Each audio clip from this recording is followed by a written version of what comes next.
What is going on, guys, and welcome to another Star Wars Galaxy of Heroes video. It's been like 2 days since the Game Changers were at Capital Games in Sacramento, and we have still found nothing out about what they saw there, what our big release is going to be, what the raid is going to be like. We haven't found anything out.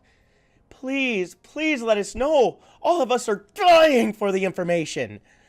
Oh, you can be sure that when I find out, you guys will hear about it. Today we are going to do another faction overview on droids. So let's get right to it. Now, IG-88, I have already gone over in the Bounty Hunter section, so I'm not going to go over him again. So we're going to start with R2-D2. Still the MVP of the game. There's finally some dark side teams with Emperor Palpatine lead taking over the arena.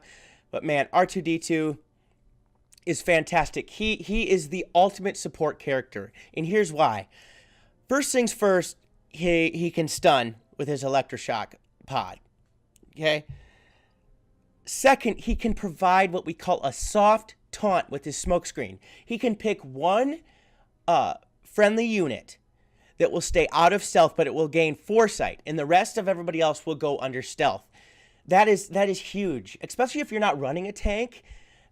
That is huge. It's a great ability. It greatly when Maul was still meta, R2-D2 came and wiped it completely out because of the ability for R2 to stealth as well. Next, improvise. We have deal special damage to all enemies and inflict burning for 3 turns. This attack can't be evaded. What burning does is it basically lowers the tenacity of some of the enemies. It's easier to stun them with R2.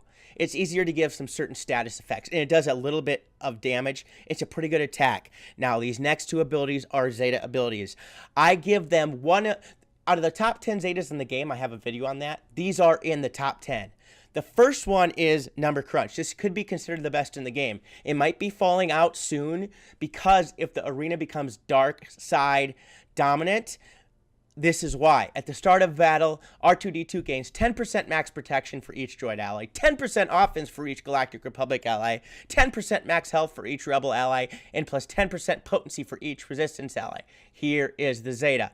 At the start of battle, and when R2-D2 revives, other droid, Galactic Republic, Rebel, and Resistance allies gain 10% of R2's max protection, offense, health, and potency until R2 is defeated.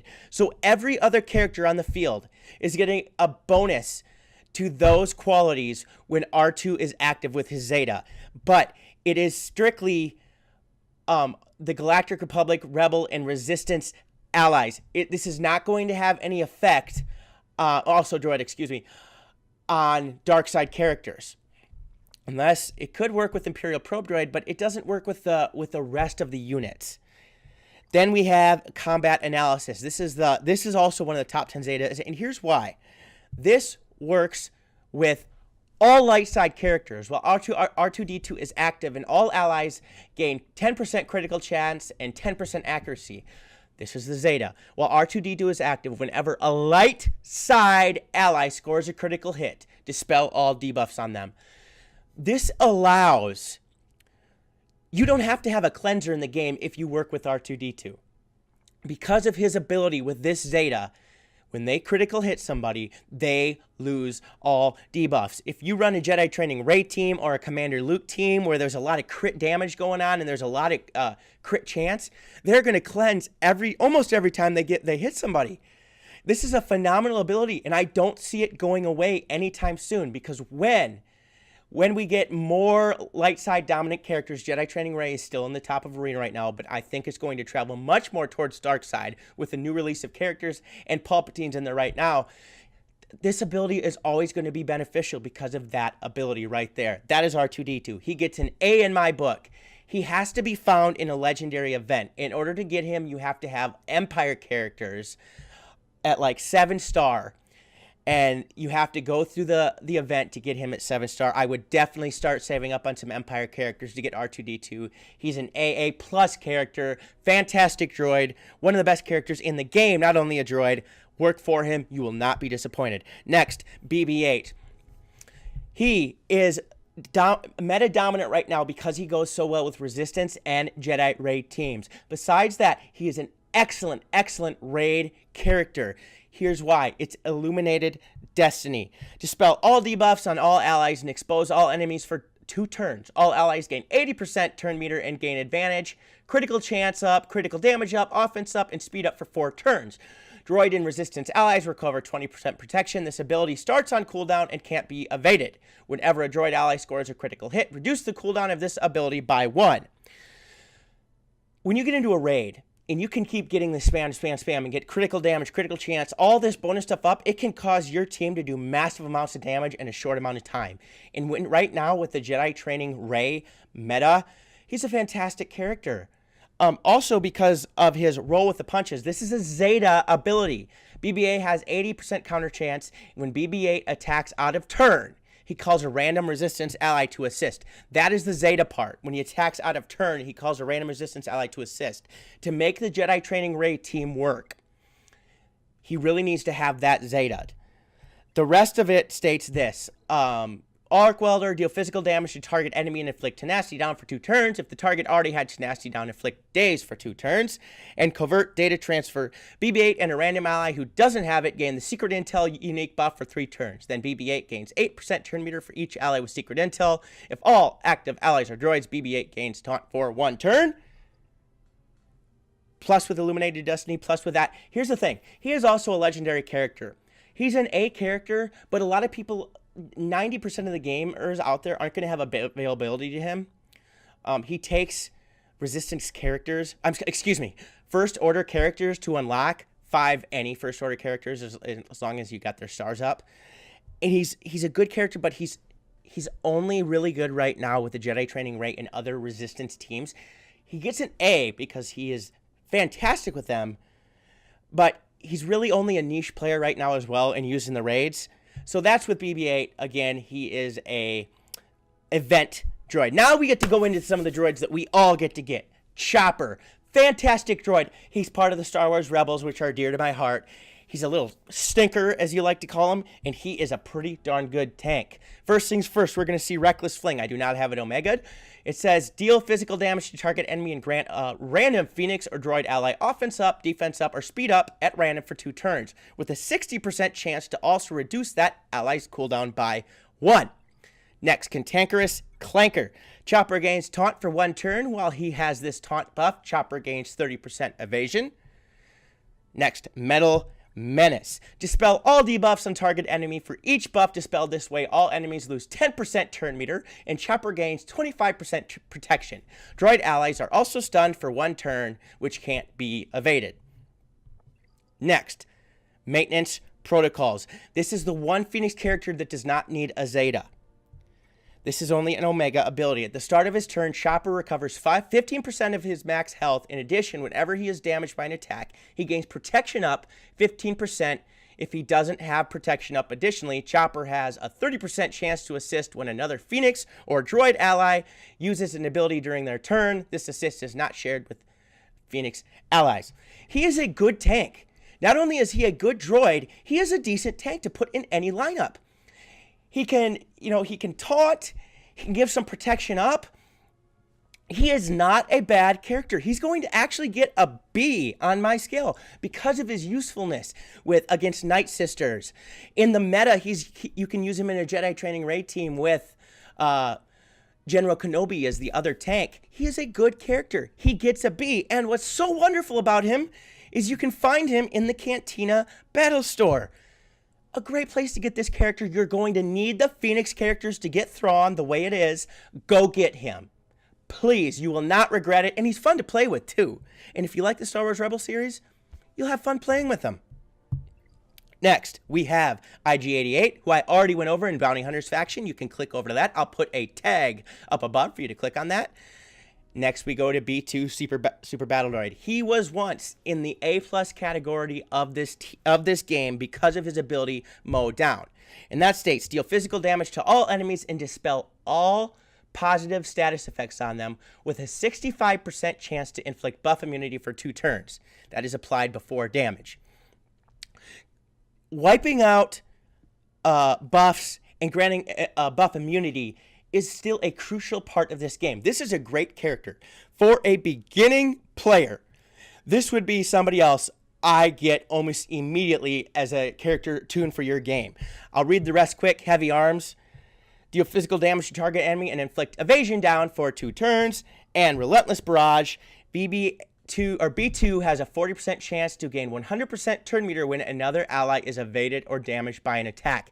He can keep going quickly. The speed is not necessarily, you don't have to put necessarily so many speed mods on him because of this ability. Another ally is evaded or damaged by attack. Boom, he could get 100% turn meter. You could keep going with the buff immunity, the barrage, or the mow down continuously. He is a free-to-play character. You can find him in 60 Cantina battles. Please go get this character. I'm still going to give him a B. For a free-to-play character, I've said that along with Ezra. Run, jump, go get him. He is a great character to have overall, and he's only going to get better with Droid reworks. IG-86 Sentinel Droid. This guy can hit hard. First ability, we have Precision Strike. Deal physical damage to target enemy with an additional 50% chance of a critical hit. It hits pretty decent. Next, Assassin Droid Tactics. Deal physical damage to target enemy and call a random ally to assist. If the assisting ally is a droid, both attackers have an additional 75% critical damage. That's a lot of critical damage. You can pair him with IG-88 in a droid lineup. That's a lot of droid damage. When Grievous switched to rework, which I will get to, lot of damage. This character, you can find him in the Galactic War Store. Great free-to-play character to farm.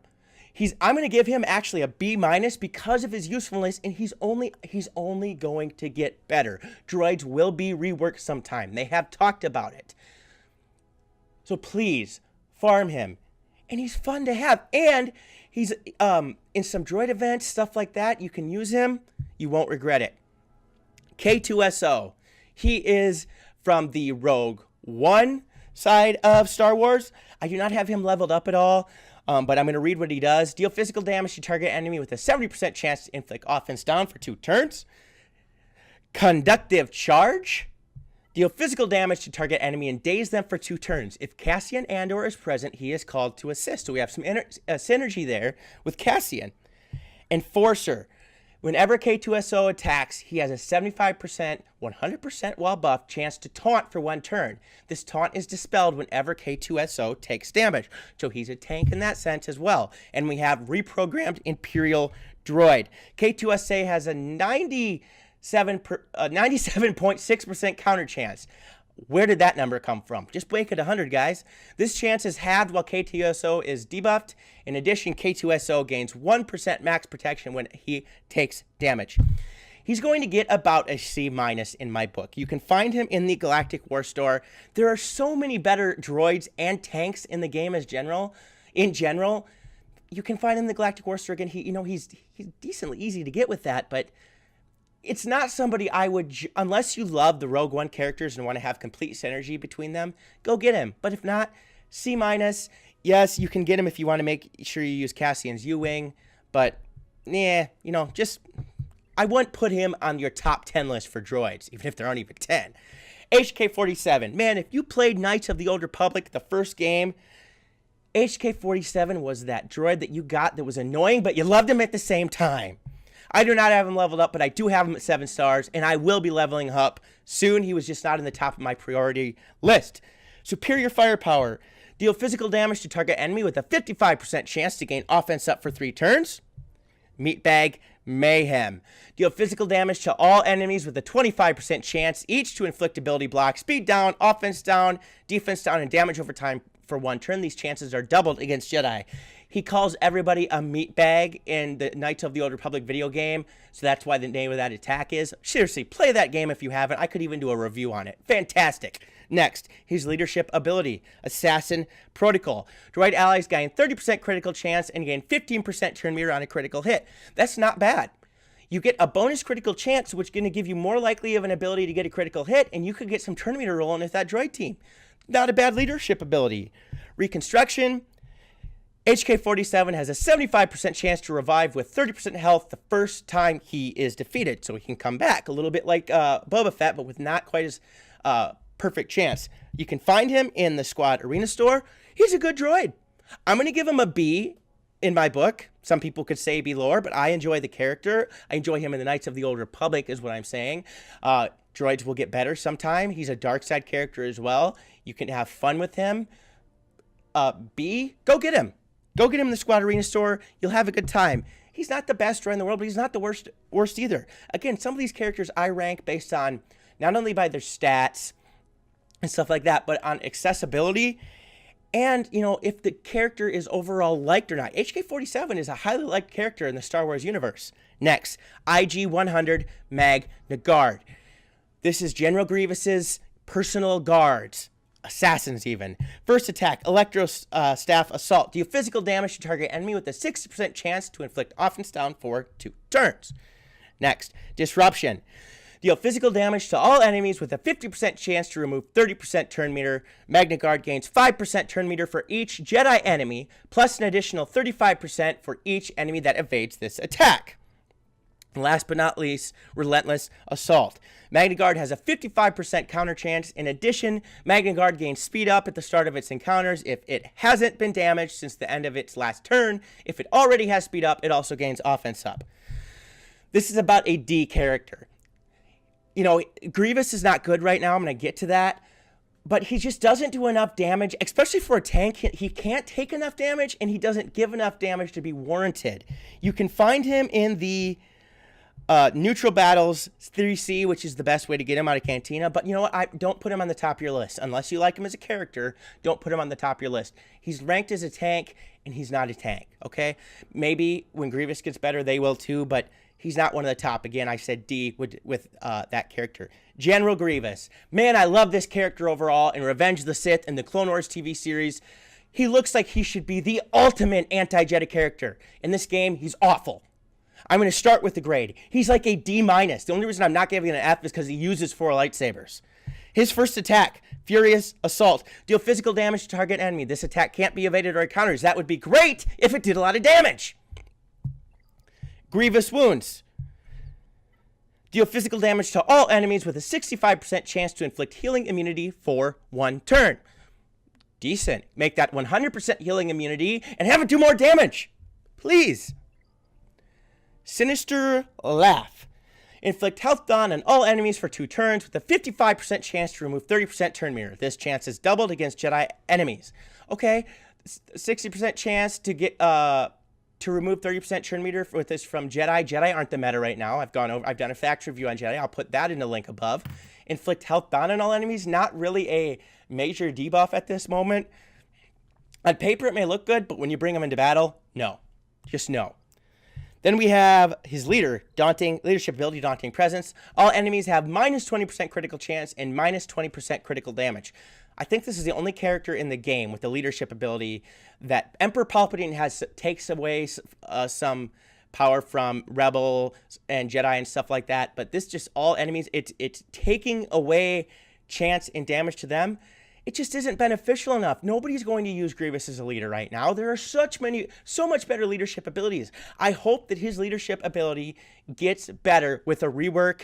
It's just not up there. You know, I want to boost my team more necessarily than take away from the other team. Just nothing special. And then Tactical Retreat. Grievous has 10% max health for each living droid ally. In addition, whenever Grievous falls below 50% health, he will dispel all negative status effects on himself and force a random ally to taunt for 1 turn. If no ally is currently taunting for him, if he does, that ally also gains 10% turn meter. So he's going to be kind of like the coward like he is in the game or movies and TV show. He's going to make somebody else taunt. He's going to gain 10% max health for each living droid ally. If you put him with other droids, that could be decent. And then when he falls below 50% health, he will dispel all negative status on his effects on himself. Okay, decent. But then force a random ally to taunt for 1 turn? What if that's like, let's say, Count Dooku? Yeah, he can do some counter, but he can't be hit very hard. Just not a good ability. General Grievous is a character in the Star Wars universe that is one of the top, I'm not going to say Sith, but dark side lightsaber wielders in the main 1 through 6 saga so far, and I guess now through 8. He just needs to be better. There needs to be a rework on this character. He's also considered a separatist too, and they need a rework. You can find him in the Shard store. Sometimes he's in the Fleet Arena store. Not a top priority for you right now. If you like the character, get him, because he will get reworked. There have been some mention in some other Game Changers channels on YouTube that they know a rework is working. That will come, but right now, unless you like him and just want to, get him, no. And then next, we have the last but not least, Imperial Probe Droid. This is a fantastic character. I wish I had it. I'm in a guild. We're a good guild, but we really haven't focused on Imperial Troopers, so we haven't been able to get his shards in territory battles.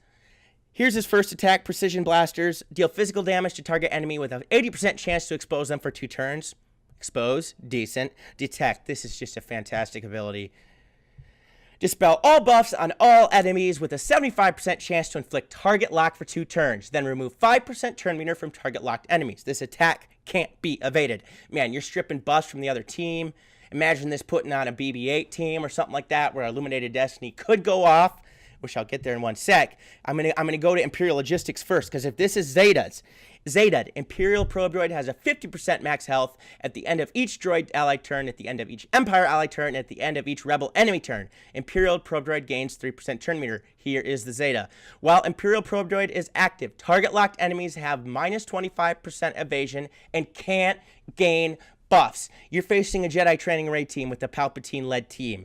You have this character. You have this ability Zeta. You use target lock. Not only could it wipe Illuminated Destiny and all the buffs off the team if they have it, if you use it, it can also prevent all of those target-locked enemies from gaining buffs. Fantastic ability. When more people get the ability to have this character, he will be a top meta character. I guarantee you. In the free-to-play area right now, unless you're in a really good guild, he's not very feasible to get. He's a good character. Then I'm going to go to his other ability, Self-Destruct. Imperial Probe Droid instantly defeats itself and can't be revived. Deal massive damage to target enemy. Deal bonus damage to other enemies equal to 30% of their max health. Expose all target locked enemies for 2 turns. This attack can't be evaded. While Imperial Probe Droid has full health or has no active allies, the cooldown ability of this ability is set to max and can't be reduced. It's when he loses health that he's able to use this. I would not blow him up right away at the battle unless you deem it necessary, because of the target lock and the dispel that detect. He can dispel everything, but you use Palpatine's rage, take some health away from everybody, give it to Palpatine. Use this, man. It can do really good stuff. He gets an A in my book, and he can be found in territory battles alone. Okay, so that is all the droids. I am going to go over the droids that I have on the screen. In the upper right-hand corner, we have a Droideka. I really think this character should be added to the game. It's a very, very good character in the movies, TV series. The ability to have a shield and then do good damage the way it is, he should be a character in the game. If you watch the Clone Wars TV series, we have the Commando Battle Droids in the middle. Very strong, agile characters. They're able to take out clones. Fun characters to watch. They'd be very fun to use. And then down at the bottom, we have the B1 Super Battle Droid on the right. I guess he'll be added. He's a very basic character, he can do nothing but really take up space. They're only useful in numbers. And then, if you have seen Star Wars The Clone Wars TV series and Star Wars Rebels, General Kalani on the left, he is a super tactical droid. He's extremely smart. His plans will almost always come through because he can process everything. Google General Kalani and you'll see some clips on him on YouTube. I extremely like him. He could have a great leadership ability and synergy with droids. Great character. Before we go, there is one thing. I had just gotten a text message during this video, and somebody said, wait, you're going to do a droid rework? You have to tell me how General Grievous is a droid. Okay, guys. Every part of his body is mechanical except like his heart and his brain and eyes, but his brain has some CPU stuff attached to it. Guys, he's like 99% droid, okay? Don't give me the, Darth Vader's droid too. No, he still have most of his body in there. Sorry wasting your time with that, but you know what? Somebody wanted to see it, so I put it on the video. I hope you enjoyed the video. I am still waiting for the EA Game Changers to let us know what they saw at Capital Games. Is it going to be, what's going on with the new raid? Are they going to raise the level cap to 90? What characters are going to be released? All of this will be told to us soon. I can't wait. I will let you know. Peace out.